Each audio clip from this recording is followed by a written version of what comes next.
Stevia is a quirky but amazing herb that has had recent popularity as a sugar substitute or sweetener. And so let's talk about some of the amazing effects of stevia and some of the surprising effects of stevia that we gathered from a 2019 study and survey of 16 students at the Joyful Belly School of Ayurveda. So our students experimented with stevia and did some exciting research and uncovered some properties of stevia that aren't being reported by the industry. And specifically, these students were in the Mastering Ayurvedic Digestion and Nutrition certification course, and they ate stevia for 3 days and journaled the effects. So let's take a look, and we'll go through what I think is a real amazing herb. First, stevia has a powerful taste that's just very difficult to ignore, and it packs a lot of intensity. So it can be so intense that it makes your mouth water for several minutes, causing tingling sensations. A number of our students reported that around the mouth, and even a quivering lip. So it's simply unusual and unnatural to find 0-calorie sweeteners. And that's exciting because leaves from the stevia plant are both 0-calorie and natural. But that wasn't the surprising effect that's one of the amazing effects of stevia, but not the only.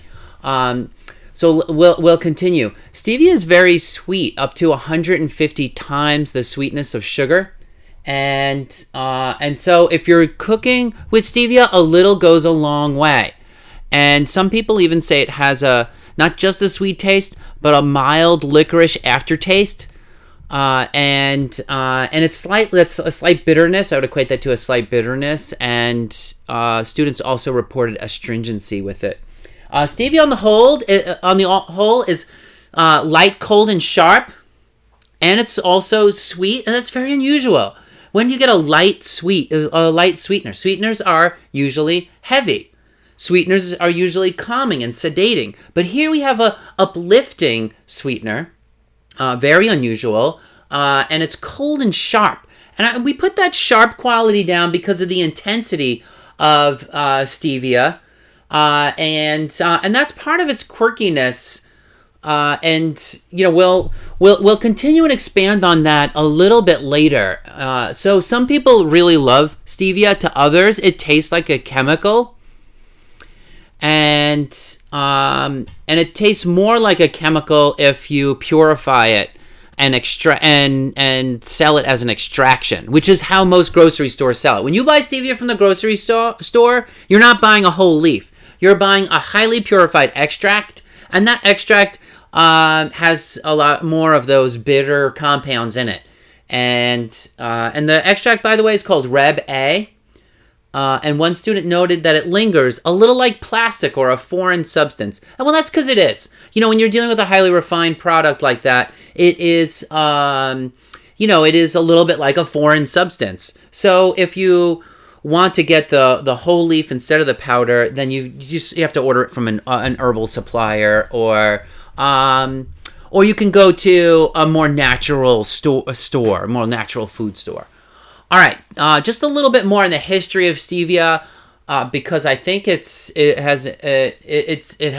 has an interesting history. It's not new. It's been used for 1,500 years by the Guarani people of South America. It's an aster family plant that's native to Brazil and Paraguay. And the plant species is called Stevia rebaudiana. And here's how it works. Here's the science behind it.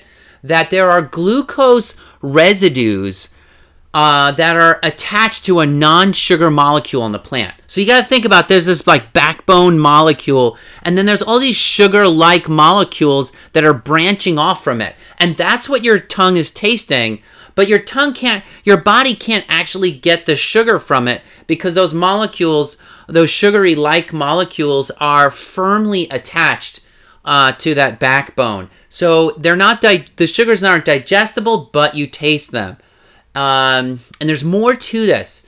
again, I'm gonna talk about stevia's effects a little bit later. Some of the surprising things we found. Why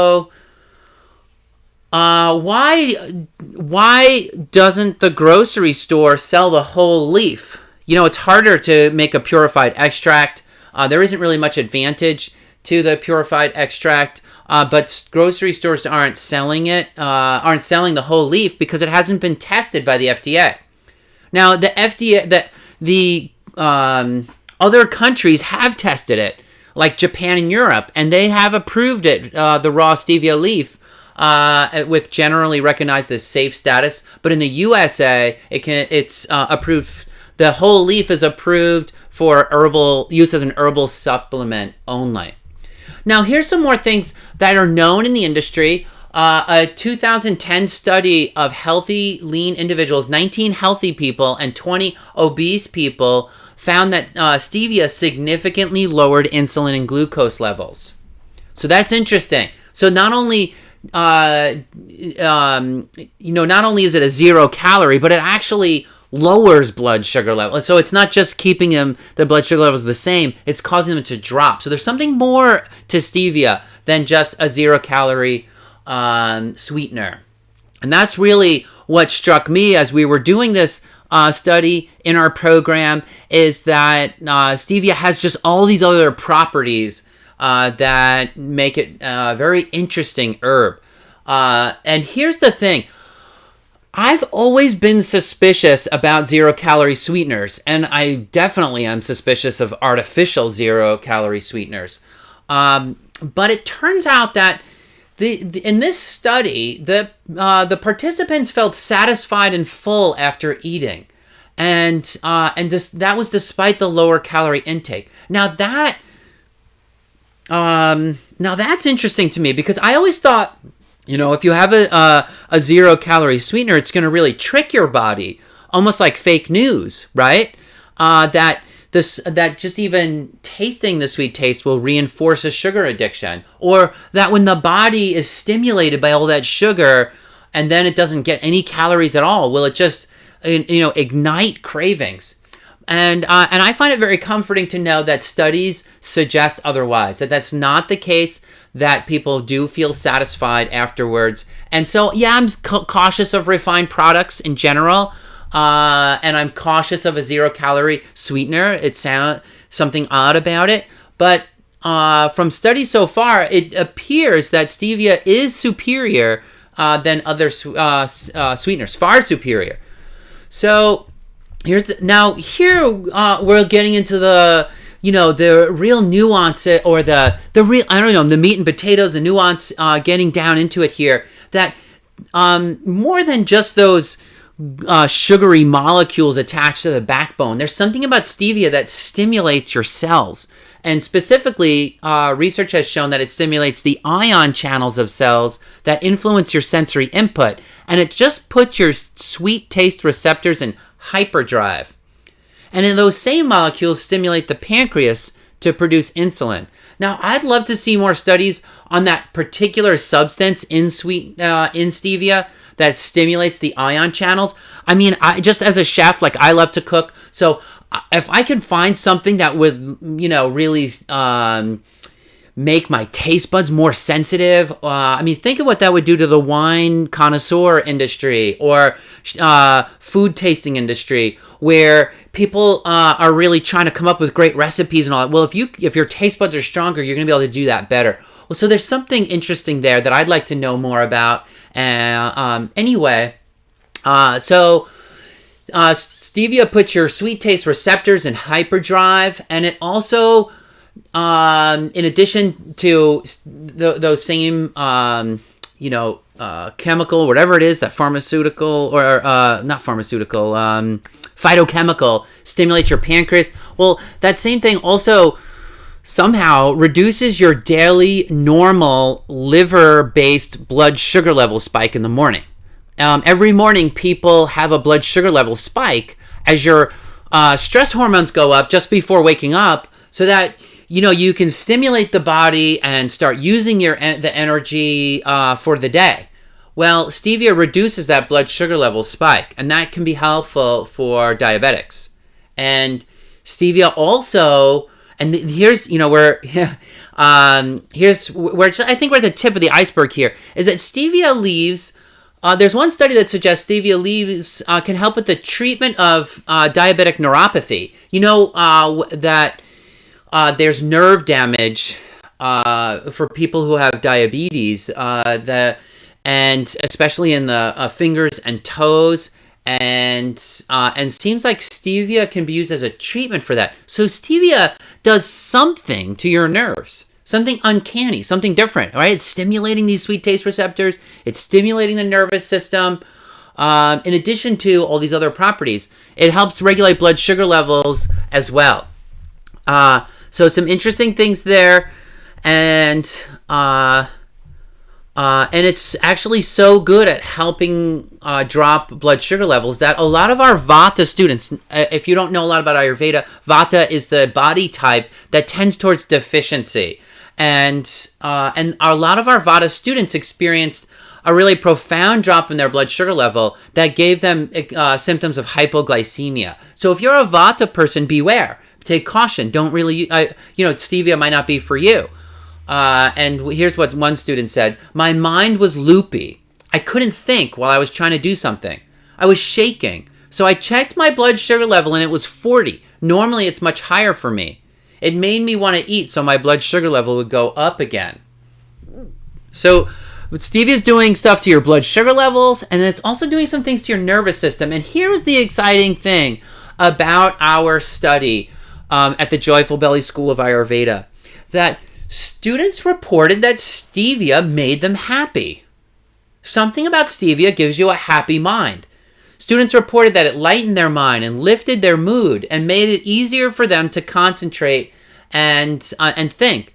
Now, not for those Vata students that had too much of a drop in blood sugar level, right? That person I just mentioned about who said her mind was loopy, she couldn't think while she was doing accounting.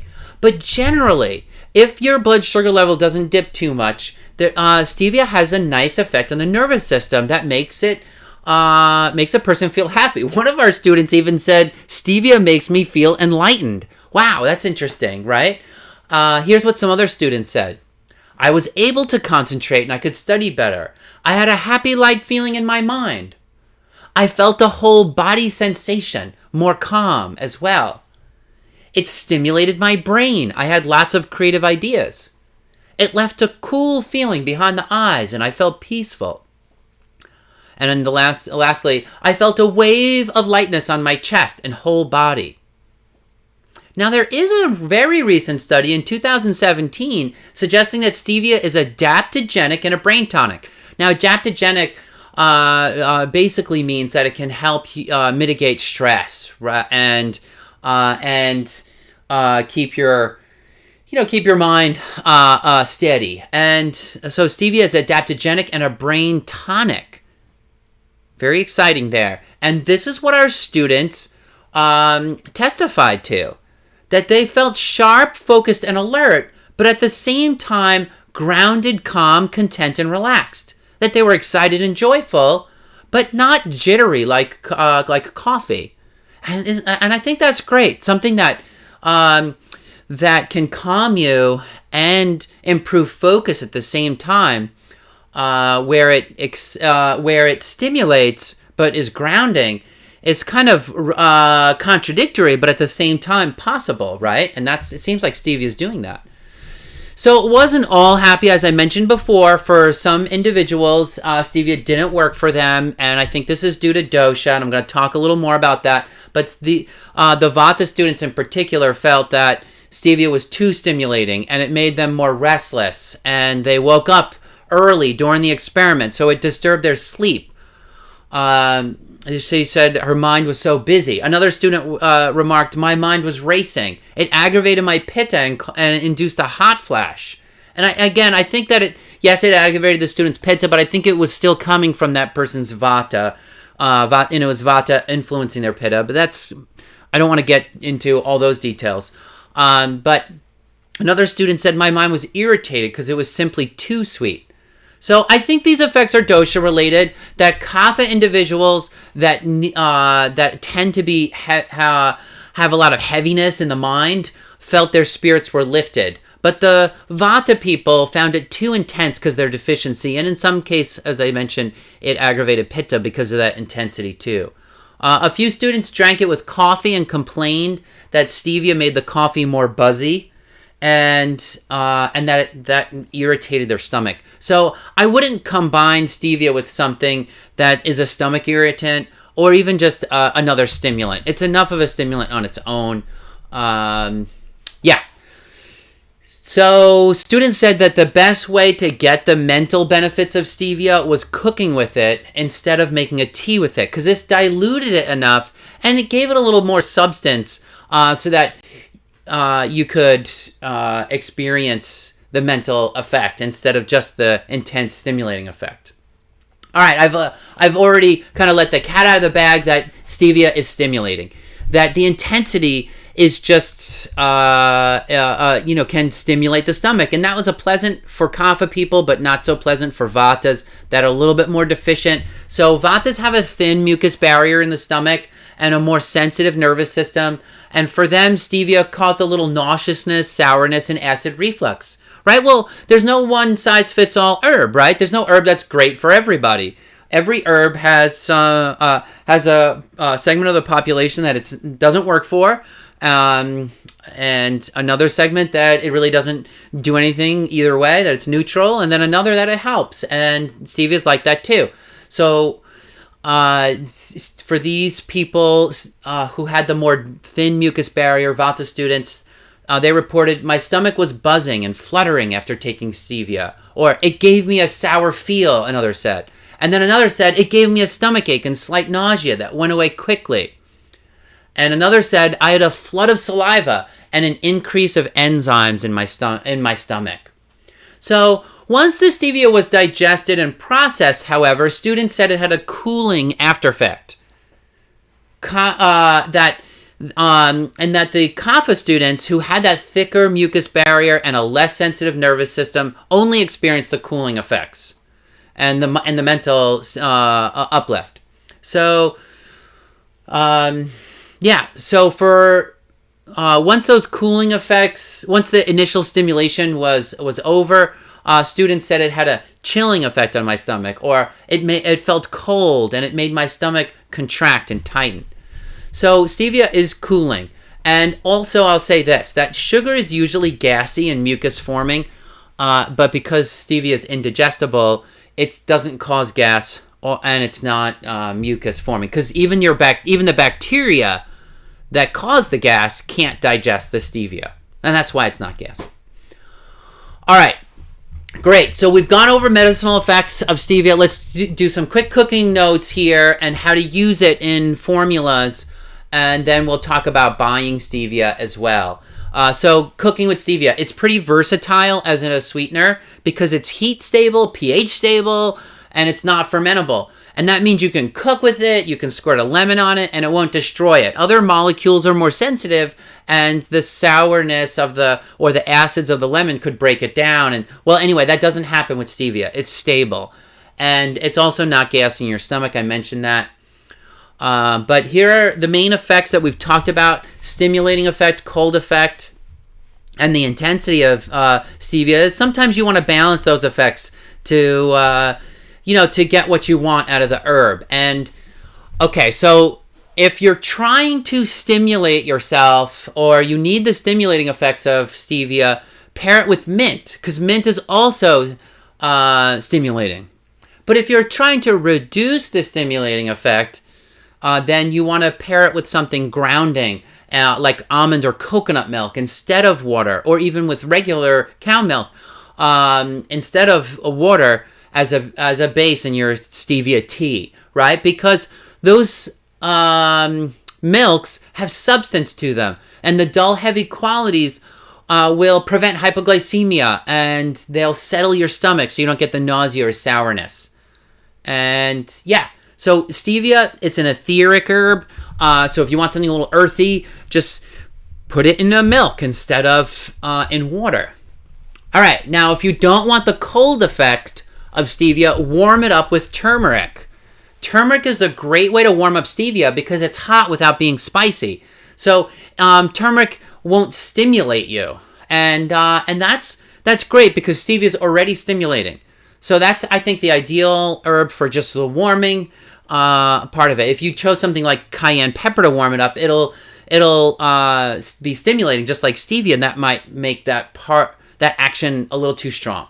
But if you're trying to get more of the cold effect of stevia or the bitter effect, maybe to reduce pitta, then you're going to pair it with something cooling like cilantro or cucumber. So, for example, there's a popular drink to reduce pitta in Ayurveda that's called cucumber milk, where you take cow milk and puree it with some cucumber and then drink it, and it's very cooling. Well, if you add a little stevia to that instead of sugar, it'll be even more cooling. All right, diluting stevia. If stevia is too intense for you and you're having trouble getting the dose right, make some stevia tea and then take like 2 tablespoons out of that and put that in the drink that you actually want to drink. And that way you're really diluting it down. Okay, buying stevia. Stevia is typically sold in the grocery store as a powder.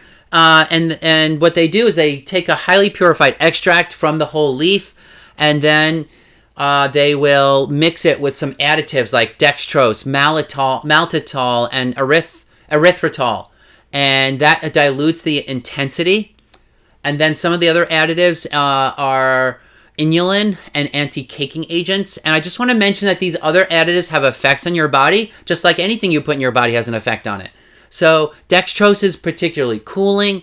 One of our students who normally used the whole leaf for this experiment, she tried the extract with erythritol, and it gave her a massive headache.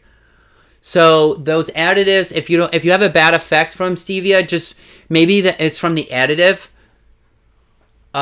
Sometimes stevia is sold in a glycerin base or tincture base as well. And then a lot of our students actually grow it in their garden, and that was interesting. I didn't realize how many of our students were growing it in their garden. Anyway, you can get the whole unadulterated dried leaf from most herbal suppliers, and you can order it off of Amazon as well. So remember, when you're using the whole leaf, a little goes a long way. And actually, 4 leaves are enough for a whole gallon of water. Wow, right? That's because it's 150 times the sweetness of sugar. And for the mixed powders in the grocery store, they're already diluted with those additives. So 1/8 of a teaspoon is enough for a cup of tea. Keep your stevia dry because it gets really sticky in humid conditions. And I'll just also mention again that the fresh leaf was the least bitter and the purified extract was the most bitter. So yeah, I hope you liked our discussion on stevia. Our students are constantly researching the application of Ayurveda to ingredients, food, herbs, nutrition, their body. So if you like to do that, join our school and participate in our food research. And you can do that by registering in one of our programs, and we'll do that work together. It's a great work to continually developing and improving the industry of Ayurveda, the wisdom of Ayurveda, and the health benefits of Ayurveda. So I want to thank you all and have a great day. My name is John Immel, and I'm the director and founder of Joyful Belly Ayurveda. Bye-bye.